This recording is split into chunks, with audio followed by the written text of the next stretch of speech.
नमस्कार, प्रखर गूंज न्यूज डेस्क पर आप सभी का हार्दिक स्वागत है। मैं शाहना परवीन शान। जानते हैं क्या है खबर। महिलाओं के हक की आवाज बुलंद की थी बाबा साहिब ने। प्रस्तुत है आज की हमारी खास पेशकश। रिपोर्ट हेमा महिस्के जी। डॉक्टर बाबा साहिब अम्बेडकर का भारत के विकास में बहुत ही महत्वपूर्ण योगदान रहा है। वे एक अर्थशास्त्री, समाजशास्त्री, शिक्षाविद और विद्वान अधिवक्ता भी थे। उन्होंने अपने जीवन काल में दर्जनों किताबें लिखी। वह जवाहरलाल नेहरू मंत्रिमंडल में कानून मंत्री थे। वह मजदूरों के हितैषी थे और मूक नायक, बहिष्कृत भारत, समता, जनता, प्रबुद्ध भारत आदि अखबारों के संपादक और पत्रकार थे। बाबा साहिब देश के पहले कानून मंत्री बने। बाबा साहिब ने अनेक कानून सुधार किए।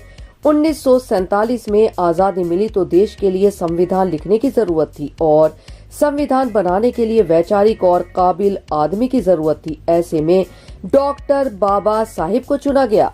संविधान का मतलब हिंदू समाज में ऊंच और नीच की खाई को खत्म करके देश में एक आदर्श समाज की स्थापना करनी थी। देश की महिलाओं पर बड़े पैमाने पर धर्म के बंधन लगाए गए थे। उन्हें किसी भी तरह की आजादी नहीं थी और न ही कोई अधिकार। बाबा साहिब ने महिलाओं की स्वतंत्रता और उनके अधिकारों के बारे में सोचते हुए हिंदू कोड बिल तैयार किया। उनका मानना था कि जाति व्यवस्था में महिलाओं को दबा कर रखा जाता है, इसलिए उनकी चिंता थी कि हिंदू कोड बिल को ऐसा बनाया जाए जिसमें महिलाओं को बराबर का अधिकार मिल जाए। बाबा साहिब को केवल किसी विशेष वर्ग या जाति की महिलाओं की चिंता नहीं थी, वे सभी जाति एवं वर्ग की महिलाओं के हित चाहते थे।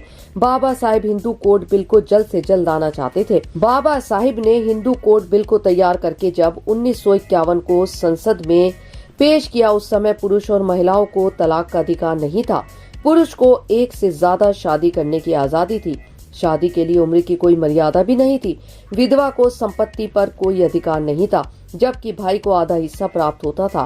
परंतु हिंदू कोड बिल में बाबा साहिब ने महिलाओं के लिए समान और बराबरी का अधिकार तय किया था।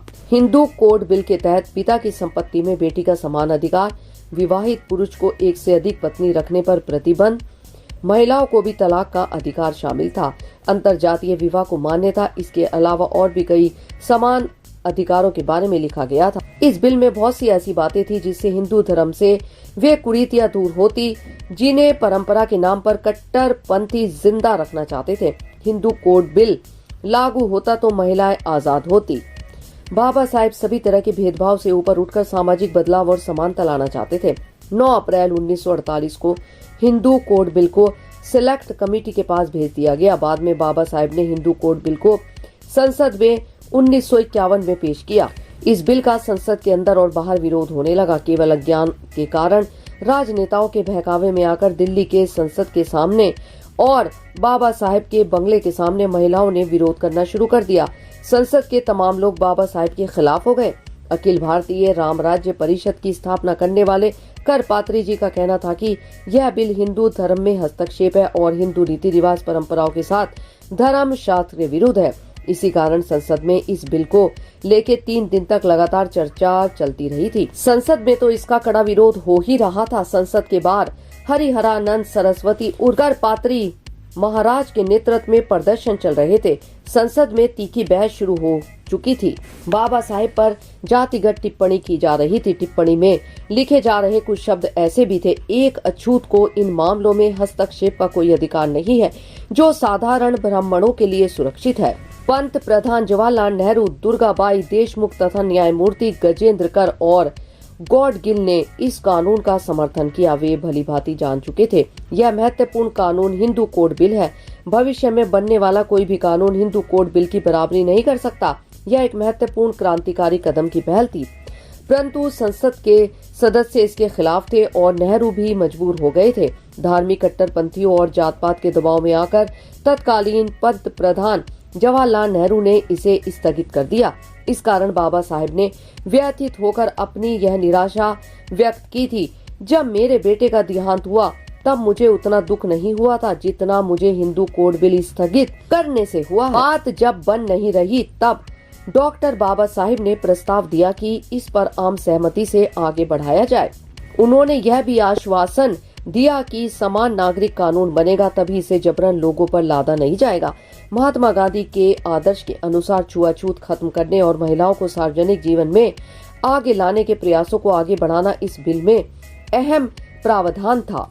मुस्लिम लीग के सदस्यों ने इस कानून का प्रतिरोध करते हुए कहा कि उनके यहाँ शादी, तलाक आदि बातों पर फैसले शरीयत के मुताबिक किए जाते हैं और जो मुद्दे बहुसंख्यकों पर लागू होते हैं उसे अल्पसंख्यकों पर लागू नहीं किया जा सकता।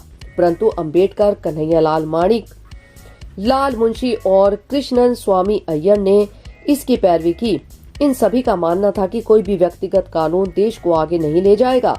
हिंदू बिल पारित करवाने को लेकर बाबा साहेब काफी चिंतित थे। आखिरी समय में वैचारिक तौर को लेकर जवाहरलाल नेहरू ने हिंदू कोड बिल को 4 हिस्सों में बांट दिया। समाज की हर महिला के लिए यह कानून बहुत जरूरी था और यह भी उतना ही सच था। भविष्य में बनने वाले कोई कानून इसकी बराबरी नहीं कर सकता था। परंतु विरोध के बाद और सरकार में अपना प्रभाव घटने से डॉक्टर बाबा साहेब ने 1951 में कानून मंत्री के पद से इस्तीफा दे दिया। बाद में कानून मंत्री बने हरिभाऊ। उनके प्रयासों से 1955-56 में यह बिल मंजूर हो गया। हिंदू कोड बिल की वजह से ही महिलाओं को बहुत से अधिकार मिल पाए और सुधार भी हो पाए। परंतु 98% महिलाएं संविधान द्वारा प्रदत्त अधिकारों के बारे में जागरूक नहीं है। सोचने वाली बात यह है कि हमने अपने वैचारिकता को नष्ट कर दिया है। बाबा साहेब जैसा इतना बड़ा दार्शनिक इंसान जिसने अपने जीवन काल में वेद, कुरान, बाइबिल को पढ़ा और तमाम पंडितों और विद्वानों से कई ज्यादा पढ़ा है। बाबा साहेब का कहना था कि जाति के साथ जनतंत्र नहीं चल सकता। जिसके पास देश बदलने का नजरिया था, ऐसे राष्ट्रीय नेता को जाति के चोल में लपेटकर जाति का नेता बनाने की कोशिश की जा रही है। आज केवल इतना ही। और अधिक ताजा तरीन खबरों के लिए जुड़े रहे प्रखर गूंज न्यूज डेस्क के साथ।